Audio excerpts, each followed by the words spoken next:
Friends, welcome back to my channel. कैसे हो आप सब? उम्मीद करती हूँ बेटा सभी अच्छे होंगे और अपना ख्याल भी रख रहे होंगे। तो बेटा आज हम करने जा रहे हैं अपनी वर्कशीट नंबर 77।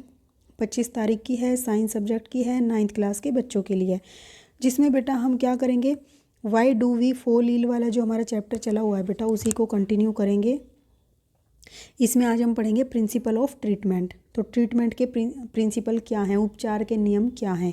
बीमारी हमें पता होती है, ठीक है। तो कम्युनिकेबल जो डिजीज़ हैं उसके बारे में पूछ रहा है ज्ञान की जिज्ञासा दीदी, how do we treat communicable diseases. तो जो कम्युनिकेबल डिजीज़ होती है, संक्रमित रोग होते हैं, उनसे हम कैसे अपना उपचार कर सकते हैं।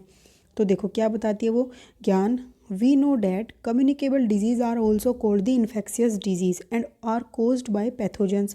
तो हमें पता है इन कम्युनिकेबल डिजीज़ को हम क्या बोलते हैं, इन्फेक्शियस डिजीज़ भी बोलते हैं, और ये पैथोजन के यानी कि रोगाणुओं के कारण होती है, सूक्ष्म जीवों के कारण होती है। Whenever a person gets infected by these disease, his body responds by showing related signs and symptoms like fever, swelling, pain, etc. तो जब भी कोई व्यक्ति जो है इन्फेक्टेड होता है इन तरीके की बीमारियों से, तो उसकी जो बॉडी होती है, शरीर होता है, वो रिस्पॉन्ड करता है एक साइन और सिम्टम्स की फॉर्म में, यानी कि उसको फीवर होने लगता है, स्वेलिंग होने लगती है या पेन होने लगता है, ठीक है। Doctors diagnose the disease on the basis of these symptoms in the patient, ठीक है। तो जो डॉक्टर्स होते हैं वो डायग्नोज करते हैं उन बीमारियों को उस सिम्टम के बेसिस पर, उसको फीवर है, स्वेलिंग है या पेशेंट, ठीक है, क्या क्या चीज़ें हैं। फिर the infectious diseases are treated in 2 steps which are also known as the principle of treatment. तो इसी बेसिस पर उनको क्या बोला जाता है, जिन मतलब कि तरीक़ों से हम उनका उपचार करते हैं उनको हम बोलते हैं प्रिंसिपल्स ऑफ ट्रीटमेंट, ठीक है। अब यहाँ पर देखो, यहाँ पर 2 तरीके के स्टेप्स हैं जिसमें हम क्या करते हैं, इन्फेक्शियस डिजीज़ का इलाज करते हैं। तो प्रिंसिपल ऑफ ट्रीटमेंट क्या है, to reduce the effects of disease, ठीक है। जो डिजीज़ के इफ़ेक्ट्स होते हैं पहले तो हम उनको कम करने की कोशिश करते हैं। Cure by killing the pathogen, और उनको हम क्या करते हैं, क्योर करने का मतलब कि फिर उनको क्योर करने की कोशिश करते हैं। पैथोजन, पहले उसके पैथोजन का पता लगाते हैं किस रोग से वो हुई है, फिर उसी तरीके की बीमारी का इलाज उसका किया जाता है। तो देखो बारी बारी से समझते हैं। फर्स्ट है to reduce the effect of disease. तो सबसे पहले हम क्या करेंगे, जो इफ़ेक्ट प्रभाव पड़ा है उस बीमारी का होने से, उसके प्रभाव को कम किया जाता है। तो doctors prescribe the some medicine to subside या सबसीड द इफ़ेक्ट या symptoms of the disease like pain, fever, एक etcetera, to provide immediate relief to the patient, ठीक है। तो सबसे पहले उन प्रभावों को कम करने के लिए डॉक्टर जो है कुछ मेडिसिन या दवाइयाँ लिखता है या देता है, जिससे क्या हो सके, जो वो तुरंत हमें साइन सिम्टम्स दिख रहे हैं उन पर कंट्रोल कर सकें हम, ठीक है, और हमें राहत मिल सके। This is also called symptomatic relief. तो इसको हम सिम्प्टोमेटिक रिलीफ भी बोलते हैं, यानी कि सिम्टम के आधार पर जो दवाइयाँ दी गई उसके राहत के लिए उनको बोला जाता है सिम्प्टोमेटिक रिलीफ, ठीक है। Which means providing relief and medicine according to the symptoms, यानी कि सिम्टम के आधार पर जो हमें दवाइयाँ दी गई, ठीक है, जो उपचार किया गया। Besides this bed rest is advise so that the body get time to recover. और उसी के साथ हमें कुछ सलाह दी जाती है कि हम रेस्ट करें ताकि जो हमारी ऊर्जा है वो वेस्ट ना जाए और हमारे शरीर को ज़्यादा ऊर्जा बनाने के लिए ज़्यादा मेहनत ना करनी पड़े, ठीक है। फिर cure the disease by killing the pathogen. तो पैथोजन को क्या है, किल किया जाता है डिजीज़ का मतलब कि पता लगा के। This is the second step of treatment. ये सेकंड स्टेप है ट्रीटमेंट का। After confirming the type of pathogens और actual cause of the disease based on the medical reports, doctor prescribe certain medicine to kill the pathogen. तो doctor क्या करते हैं, कोई test वगैरह करवाते हैं सिम्टम के आधार पर कि ये वाला टेस्ट करो। अगर उसमें वो पता चलता है, जैसे कि मलेरिया का टेस्ट कराया जाता है, फीवर का पता लगा ये सिम्टम था, मलेरिया का, डेंगू का टेस्ट कराया तो मलेरिया में पाया, तो हमें पता चला जो ये मलेरिया हुआ है, तो मलेरिया तो प्रोटोजोआ है, प्रोटोजोअल डिजीज़ है, तो प्रोटोजोअल डिजीज़ से रिलेटेड ही हमें मेडिसिन दी जाएंगी, उस बेस पर हमें दवाइयाँ दी जाएंगी उस पैथोजन को मारने के लिए। Category of medicine for this are antibacterial. तो इस तरीके के सभी पैथोजेंस से लड़ने के लिए अलग अलग तरीके की हमें मेडिसिन्स दी जाती हैं। तो उसमें एंटीबैक्टीरियल मेडिसिन जो है वो किस लिए दी जाती है, यूज्ड अगेंस्ट बैक्टीरियल इन्फेक्शन। तो बैक्टीरिया के कारण जो हमारे शरीर में इन्फेक्शन होता है उसके लिए एंटीबैक्टीरियल मेडिसिन दी जाती हैं। एंटी वायरल मेडिसिन हमें कब दी जाती है, यूज्ड अगेंस्ट वायरल इन्फेक्शन। जब हमें वायरल इन्फेक्शन होता है तो उसके लिए हमें वायरल मेडिसिन दी जाती हैं, ठीक है। जैसे कोरोना वायरस है, वायरस से होता है, तो उसके लिए हमें एंटीवायरल मेडिसिन दी जाएगी, जो कि क्या है, एक वैक्सीन अब बनाई गई है, वो एंटीवायरल है, ठीक है। एंटी फंगल मेडिसिन जो होगी वो फंगस, यानी कि जो हमें स्किन से रिलेटेड कोई दाद खाज खुजली हो जाती तो एंटी फंगल मेडिसिन उस पर काम करेगी, जैसे रिंगार्ड हो गई, ठीक है, used against fungal infection. Anti protozoal medicine जो जैसे कि मलेरिया के लिए जिनका प्रयोग करेंगे वो एंटी प्रोटोजोअल मेडिसिन है, ठीक है, अगेंस्ट प्रोटोजोअल इन्फेक्शन, ठीक है।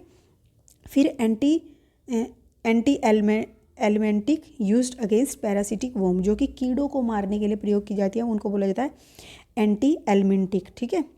तो ये हमारे शरीर में जो कीड़े होते हैं, हो जाते, कई बार सुना होगा, तो उनको मारने के लिए इसका प्रयोग किया जाता है।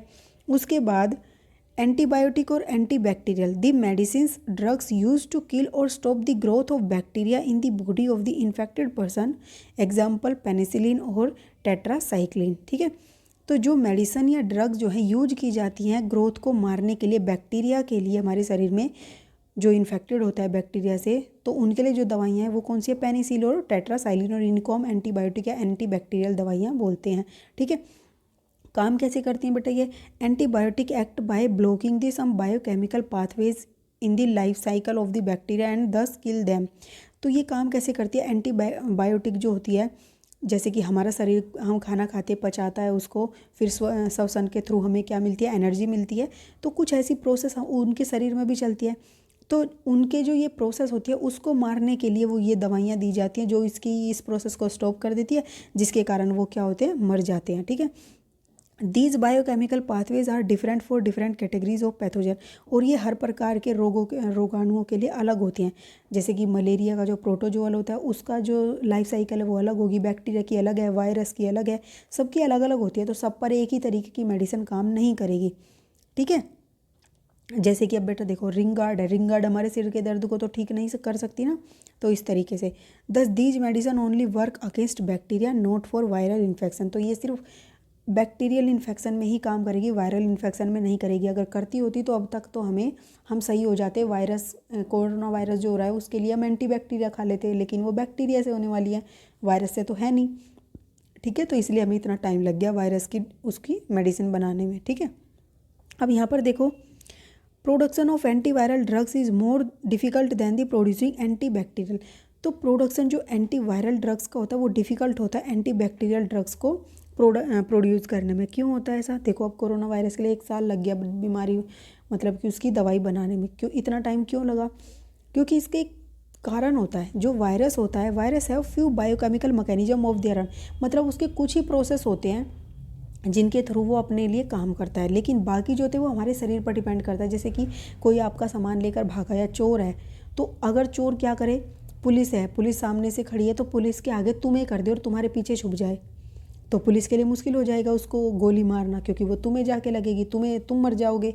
ऐसे ही वायरस क्या करते हैं, हमारे शरीर की जो प्रोसेस होती है उस पर डिपेंड होते हैं, तो हम ऐसी दवाइयाँ तो नहीं खा सकते जो हमारी ही प्रोसेस को बंद कर दे, इससे तो हमारी मृत्यु हो जाएगी, ठीक है। तो इसलिए इनके लिए बहुत डिफ़िकल्ट होता है बनाना इस तरीके की, जो हमें ना नुकसान पहुँचाए उन्हें पहुँचाए, क्योंकि वायरस जो होते हैं वो हमारे शरीर के बाहर तो नॉन लिविंग होते हैं, मृत जीव होते हैं, लेकिन जैसे हमारे शरीर में प्रवेश करते हैं वो लिविंग बन जाते हैं, ठीक है। तो उससे क्या होता है, क्योंकि वो हमारे ही प्रोसेस पर जिंदा होते हैं, viruses enter our cell and use our machinery for their life process, वो हमारी ही मशीनरी का प्रयोग करते हैं। Despite this limitation we have effective antiviral medicine against the deadly viral diseases, तो इसके लिए फिर भी हमने इतनी टेक्निक आ गई हैं कि हम इस तरीके के वायरस के लिए भी दवाइयाँ बनाने में सक्षम हो चुके हैं। जैसे कि अभी एक वैक्सीन बनाई है हमारे देश ने भी, ठीक है, 2 वैक्सीन बनी हुई हैं कोरोना वायरस के लिए, तो हम इसको करने में सक्षम हो पाए हैं। अब इसके क्वेश्चन आंसर करते हैं। What are the 2 ways to treat a disease, तो कौन कौन से 2 वे हैं बेटा, तो वो ये हैं, to reduce the effect of disease, दूसरा cure by killing the pathogen. आप ये 2 पॉइंट यहाँ पर लिख दोगे। फिर आपका बेटा सेकंड क्वेश्चन है, what are the antibiotics and how do these medicine work, तो कैसे करती हैं। तो देखो बेटा यहाँ पर हमने यही पढ़ा है, ये बताओगे ये तो कि मेडिसिन होती क्या है, ये बता, इसके एग्जाम्पल है, इसमें वो कैसे कार्य करती है, आप यहाँ से लेकर यहाँ तक कर दोगे, ठीक है। उसके बाद हमारा जो थर्ड क्वेश्चन है बेटा वो है, why is the production of viral drugs more difficult than producing antiviral drugs. तो बेटा ये जो पॉइंट्स हैं ना यहाँ, ये आप इसमें लिख दोगे, मेन तो ये दोनों पॉइंट्स हैं, ठीक है। फिर what are the infectious diseases, name any 3 such diseases. तो देखो इन्फेक्शियस डिजीज़ कौन सी होती है, जो इन्फेक्शन के कारण होती है। आप यहाँ से लिखोगे communicable diseases are also called infectious diseases and are caused by pathogen. तो आप यहाँ से लेकर यहाँ तक कि इनको हम इन्फेक्शियस डिजीज़ भी कम्युनिकेबल डिजीज़ को ही इन्फेक्शियस डिजीज़ बोलते हैं और ये पैथोजन के कारण होती हैं। ठीक है। अब यहाँ पर बेटा एक और आपसे एग्जाम्पल पूछे गए। एग्जाम्पल में आप लिखोगे स्किन डिजीज़, उसके बाद कोल्ड, कफ, ठीक है, सर्दी जुकाम, खांसी, स्किन की डिजीज़ हो गई, मलेरिया हो गया, इस तरीके के जो ये हैं एक्सेट्रा बहुत सारे लिख सकते हो आप। ये हमारे सारे इन्फेक्शियस डिजीज़ में आ जाएंगे, कम्युनिकेबल डिजीज़ में आ जाएंगे। ये थी आपकी आज की वर्कशीट। उम्मीद करती हूँ आपको समझ में आ गई होगी। फिर भी कोई डाउट हो तो कमेंट बॉक्स में लिख देना। इस वीडियो में इतने, अपना नेक्स्ट टॉपिक जो होगा नेक्स्ट वीडियो में करेंगे। तब तक के लिए ऐसे हंसते रहिए, मुस्कुराते रहिए, पढ़ते रहिए और आगे बढ़ते रहिए। Thank you.